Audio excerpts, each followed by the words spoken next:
कैलाश पर्वत की गहरी रात, हिमकंपन हवा जैसे शून्यता को खत्म कर रही हो। चारों ओर गहरी शांति छाई हुई थी। शिव ध्यान में मग्न थे, अपनी तीसरी आंख की शक्ति को रोक रखा था ताकि ब्रह्मांड की संतुलन बनी रहे।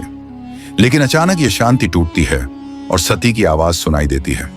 स्वामी, एक अजीब सा अशुभ साया मुझे घेर रहा है, कुछ होने वाला है। सती की आवाज में घबराहट थी।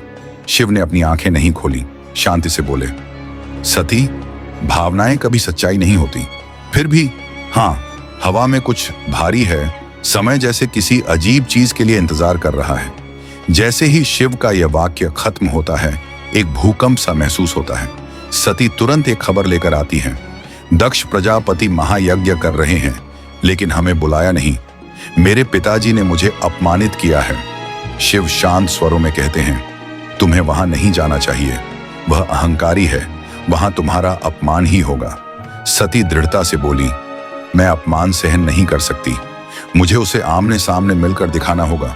शिव ने इस बार सती के इरादे को जाना, फिर भी वह चुप रहे और सती यज्ञ की ओर रवाना हो गई। यज्ञ स्थल पर पहुंचते ही सती को समझ में आने लगता है कि कुछ गलत हो रहा है। दक्ष के मंच पर मुस्कान थी, लेकिन उसके पीछे छिपा था गहरा अपमान। वह कहते हैं, तुम्हें क्या जरूरत पड़ी शंकर जैसे घोर तपस्वी से विवाह करने की? सती। दक्ष के इस अपमानित शब्दों से चारों ओर हंसी की गूंज हो जाती है और सती समझ जाती है कि यह सिर्फ अपमान नहीं है, यह उन्हें विनाश के रास्ते पर धकेलने की साजिश है। सूर्य की किरणें जैसे और तीव्र हो गईं।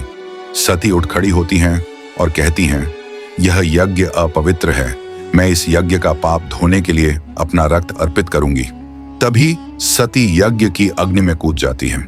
आकाश जल उठता है और अग्नि के साथ दक्ष की अहंकार की चुप्पी होती है।